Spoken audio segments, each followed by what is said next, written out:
নমস্কার। আমার সনাতন ধর্মাবলম্বী ভাই বোনেরা, সবাইকে আমার প্রণাম।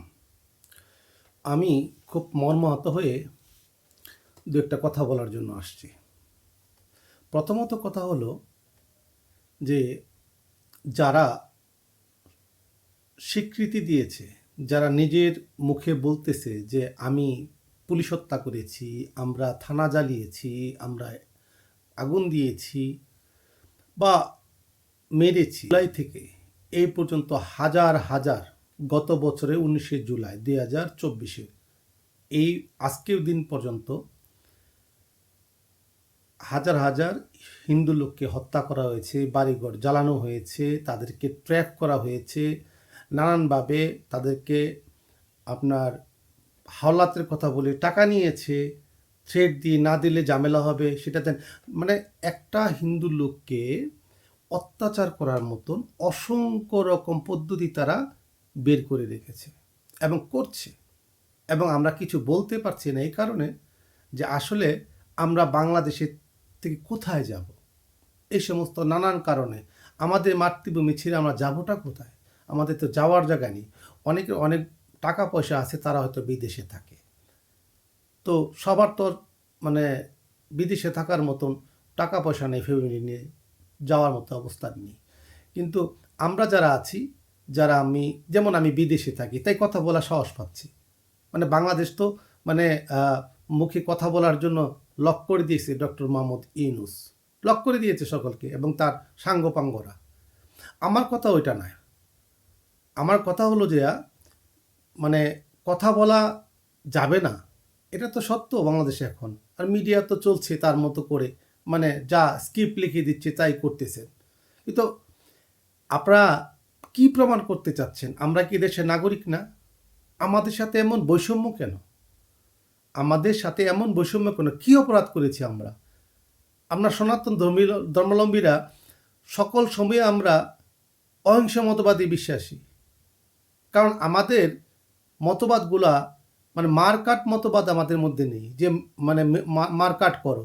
আমাদের মতবাদ শান্তির। আর আমরা বাংলাদেশে এমনি আপনাদেরকে ঘরের বউয়ের মতো থাকি। 10 কথা শুনলেও, 10 কথা বললেও আপনারা শোনাইলেও আমরা শুনে থাকি। আমি তো যখন বাংলাদেশে থাকতাম তখন বলতাম, ভাই আমরা হচ্ছে ঘরের বউ, যেমনি চালাবেন এমনি চলি। হাজার রকম বৈষম্য আছে, আমি একটা একটা করে মোট করে তুলে ধরলে যে কত রকমের সাইকোলজিক্যাল গেম, কত রকমের টর্চার আমরা হই, মানে কি কি ধরনের টর্চার হই, এটা পুরা ব্যাকগ্রাউন্ড নিয়ে আপনাদের কাছে আসবে একদিন। যে কতটা টপিক্সে যে আমি শিকার হয়েছি সে তো আমি অনুধাবন করতে পারি, এবং আমার সাথে যারা শিকার হয়েছে আমি এগুলোকে অনুধাবন করতে পারি। আওয়ামী লীগ বলেন আর যে দলই বলেন, কেন আওয়ামী লীগ আমলে কি আমি নির্যাতিত হইনি?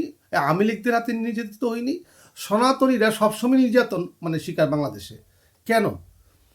আপনারা আমাদেরকে ভোট চান,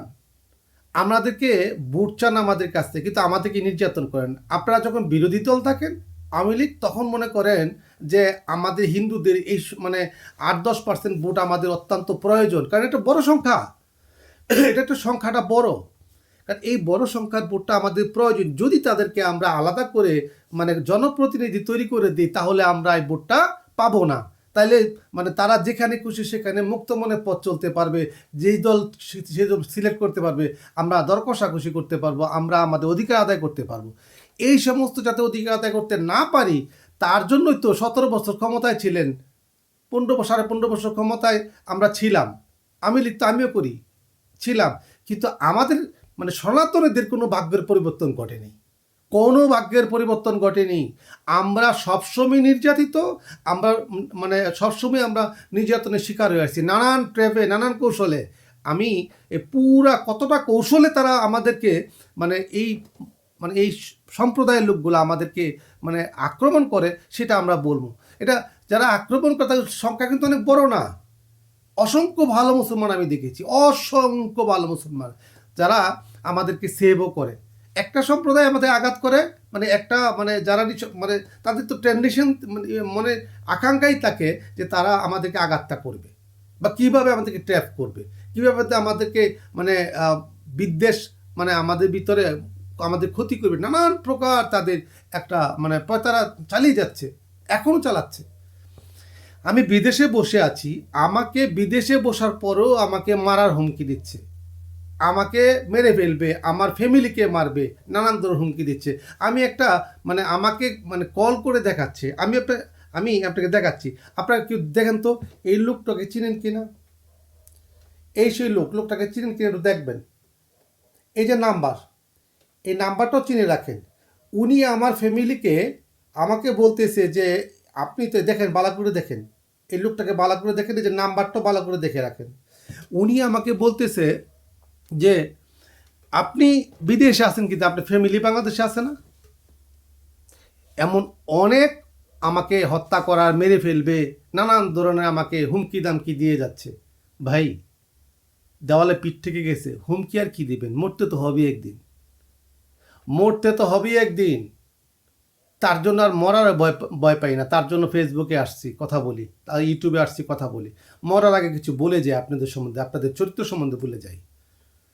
আমি জানি না আপনি কে, আপনার মানে আপনি যে আমাকে ফোন করেছেন, আপনি আমাকে থ্রেট দিয়েছেন, আপনি আমাকে টাকা চেয়েছেন, আপনি আমাকে এমনভাবে আমার ফ্যামিলিকে মানে ক্ষতিগ্রস্ত টাকা চেয়েছেন, আমি জানি না। অবশ্যই মানে আমাকে যারা চিনেন তারা জানাবেন, এটা বের হয়ে যাবে আপনি কে।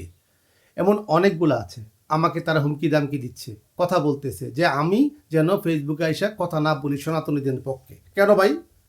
দীপু হত্যা হয়েছে, দীপু হত্যার প্রতিবাদে আমি মানে কথা বলেছি, আমি চিন্ময় কৃষ্ণপ্রভু মানে ওনার সম্বন্ধে কথা বলেছি, তার জন্য আমার অপরাধ হয়ে গেছে? তারা আমাদের সনাতন ধর্মাবলম্বী ভাই। আচ্ছা বলেন তো দেখি, যারা স্বস্বীকৃতি দেয় যে আমি পুলিশ হত্যা করেছি, আমি এইটা করেছি, আমি জ্বালিয়ে দিয়েছি, আমি পুড়িয়ে দিয়েছি, তারা জামিন পেয়ে যায়, কিন্তু সনাতনীদের যে এত নির্যাতন অত্যাচার হয়, তাদের বিচার হয় না। চিন্ময় কৃষ্ণপ্রভুর জামিন হয় না। কেন জামিন হয় না ভাই? আপনারা নিজেরা বলুন। যারা ভোট চাইতে যাবে, হে সনাতন ধর্মাবলম্বী ভাইয়েরা, আপনাদেরকে জোরহাত করে মিনতি করতেছি, আপনারা নিজেরা অনুধাবন করুন। আপনাদের কাছে যারা ভোট চাইতে যাবে, যে জনপ্রতিনিধি, তাদেরকে জিজ্ঞাসা করুন, ভাই আমাদের চিন্ময় কৃষ্ণপ্রভু জামিন পায় না কেন? আমাদের চিন্ময় কৃষ্ণপ্রভু জামিন পায় না কেন? এই কথাটা আপনারা জিজ্ঞেস করুন। তার কি অপরাধ? যে ইসকন মতবাদ জীব হত্যা মহাপাপ বলে তারা মানে তাদের গীতার যে শ্লোক জীব হত্যা মহাপাপ, সে মহাপাপ তারা করতে নারাজ, সে কোনো পাপ, তারা একটা পিঁপড়াকেও মারতে নারাজ, তাই তারা শাক সবজি খায়, তারা শাক সবজি খায়, ফলমূল খায়। তো যে ফল গাছ থেকে পড়ে যায়, যে ফল পেকে যায়, সে ফল খায় তারা। এখন বুঝেন, তারা হরিনাম কীর্তন নিয়ে থাকে, বাপসাগরে ভক্তির পথে তারা চলে, তারা সবাইকে মনে করে যে আসো সত্যের পথে, আসো সত্যের সন্ধানে পথ চলায়।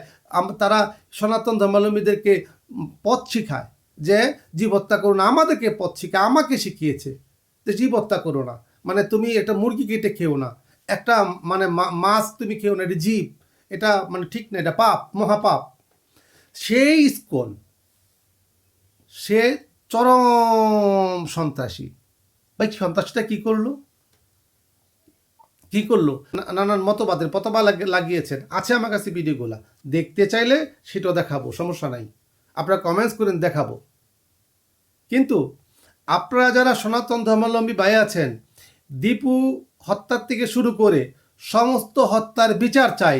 যারা চিন্ময় কৃষ্ণ প্রভুকে আপনার নির্দোষ, বিনা দোষে যাকে 1 বছর 5 মাস যাবৎ জেলে আটক রাখা হয়েছে, তাকে জামিন দিচ্ছে না, যারা জনপ্রতিনিধিরা ভোট চাইতে যাবে তখন আপনারা তাদেরকে জিজ্ঞাসা করবেন। আর আমার মতবাদ হচ্ছে চিন্ময় কৃষ্ণ প্রভু মুক্তি পাওয়ার আগ পর্যন্ত আপনারা কেউ ভোট কেন্দ্রে যাবেন না,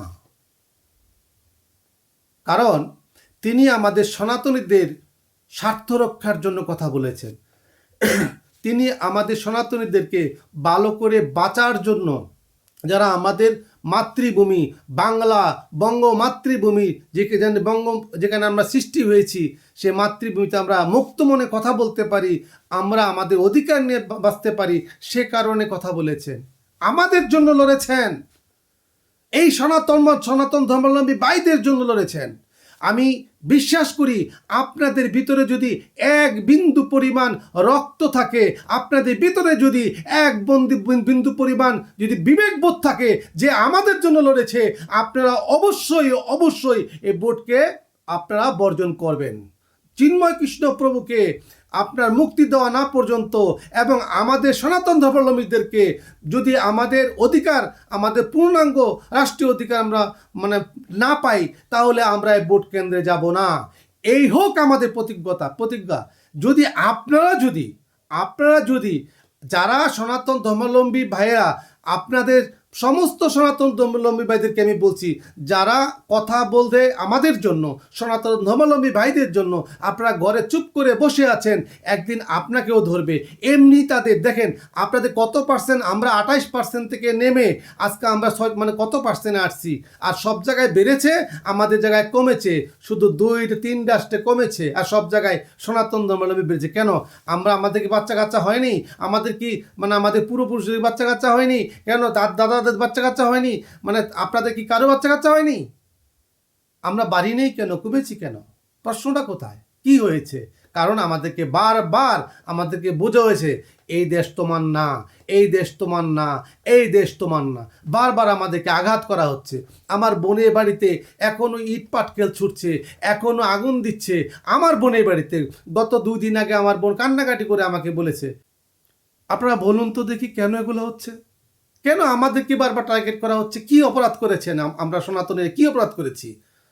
পৃথিবীতে টেররিস্টের নাম দেখলে একজন সনাতনের নাম দেখান, আপনার 850-র উপরে মোস্ট ওয়ান্টেড পার্সনদের মধ্যে প্রায় 600 জন লোক হচ্ছে মুসলিম। আপনারা দেখান, খ্রিস্টান, অন্য সম্প্রদায় আছে, সনাতনীদের নাম দেখান সেখানে, মোস্ট ওয়ান্টেড পার্সনের মধ্যে সনাতনীদের নাম দেখান, শিখও সেখানে আছে। ভাই, আমরা অহিংস মতবাদী, এটা কি আমাদের অপরাধ? আমরা মানুষকে ঘৃণা করি না, আমাদের ঘৃণা শিখে না, আমাদের প্রেম শিখেছি, এটা কি আমাদের দুর্বলতা? তাহলে আমাদের প্রেমের দুর্বলতাটাকে আপনারা ঘৃণাতে রূপান্তরিত করতে চাচ্ছেন, আপনাদের কী লাভ হবে ভাই? যদি আপনারা এই মানেন যে এই পৃথিবী ক্ষণস্থায়ী, চিরস্থায়ী না, আমাদের জান্নাতে যেতে হবে, ভাই আমার বুকের উপর পাড়া দিয়ে আপনি জান্নাতে যাবেন? আমি কি মানুষ না? আপনারা অবশ্যই নজরুলের কবিতা পড়েছেন, নজরুলের গানগুলো তো আপনার সুন্দর পড়েছেন, নজরুলের গানগুলো তো আপনার সুন্দর বাজান, রমজানেরই রমজানে গান বাজান, রমজানের এই দিনের শেষে এলো খুশির দিন, বাজান না? আপনারা বলেন তো দেখি, মানুষেরই ঘৃণা করি, ও কারা কোরআন পুরাণ বাইবেল চুমিছি মুড়ি, ও মুখতে কিতাব গ্রন্থ নাও জোর করে কেড়ে, যাহারা আনিল গ্রন্থ কিতাব সেই মানুষকে মেরে। 25 গ্রন্থ ভণ্ডের দল মূর্খরা সব শোনো, মানুষ এনেছে গ্রন্থ আনিনি মানুষ কোনো। অবশ্যই আমরা পড়েছেন মানুষ কবিতা, আমরা তো মানুষ, আমরা সনাতনীরা মানুষ। প্রিয় সনাতন ধর্মাবলম্বী ভাইয়েরা, এই ভিডিও আপনাদের জন্য। একবার নিজেকে প্রশ্ন করুন যে আমাদের জন্য যে ব্যক্তিটা, যাকে আমরা পূজা করি, যাকে আমরা প্রণাম করি, যে একজন আমাদের সন্ন্যাসী হয়ে যায়, তাদেরকে আমরা সম্মান করি, আমাদের সনাতন শাস্ত্র মোতাবেক আমরা তাকে ভিন্ন চোখে দেখি, মানুষের তো অতিমানব হিসাবে দেখি, আমরা তাকে শ্রদ্ধা করি, রেসপেক্ট করি, তাকে জেলখানার মধ্যে তাকে নির্যাতন করা হচ্ছে, তাকে জেলখানার মধ্যে বন্দি রাখা হচ্ছে, তার ঠিক মতো সে সে ঠিক মতো পূজা অর্চনা করতে পারতেছে না। কি অপরাধ ভাই? সে অধিকারের কথা বলছে সনাতনীদের। আজকে চিন্ময় প্রভুর কথা বলবেন, কালকে আমি বলবো, পরশুদিন অমুক বলবে। বলার সময় এসে গেছে, আমাদের কথা বলার সময় এসে গেছে, তাই আমরা কথা বলবো। প্লিজ সনাতন ধর্মাবলম্বী ভাইয়েরা, আপনারা যারা এখনও সজাগ হন নাই, এখনই সময় সজাগ হওয়ার। আপনারা চিন্ময় কৃষ্ণ প্রভুর জামিন হওয়ার আগ পর্যন্ত এবং আমাদের দাবি দাবা না দেওয়া পর্যন্ত, আমরা আদায় করা পর্যন্ত, দাবি দাবা আদায় না হওয়া পর্যন্ত আমরা ভোট কেন্দ্রে যাব না। এই হোক আমাদের প্রতিজ্ঞা। আমি স্পষ্ট ভাষায় বলতে চাই, যারা যাবে আমাদের কাছে, সনাতন ধর্মাবলম্বী ভাইদের কাছে, আমাদেরকে তো ব্যবহার করবে, তারা কেউ যাবেন না, ভোট কেন্দ্রে যাবেন না। কারণ ভোট কেন্দ্রে কেন যাবেন না আগে প্রশ্ন করবেন। হ্যাঁ, যদি আমাদের দাবি দাবা, আমরা আওয়ামী লীগ বুঝি না, আমরা বিএনপি বুঝি না, আমরা কোনো দল বুঝি না, যারা আমাদের কথা বলবে, যারা আমাদের সেফটি কথা বলবে, যারা সনাতন ভাইদের অধিকারের কথা বুঝবে, আমরা তাকেই সমর্থন করব। এই হোক আমাদের প্রতিজ্ঞা। আমি এই বলে আপনাদের সকলের কাছে আবারও জোরহাত করে বিনতি করে আমি আমার বক্তব্য শেষ করছি। জয় হোক মানবতার, জয় হোক অহিংস মতবাদের।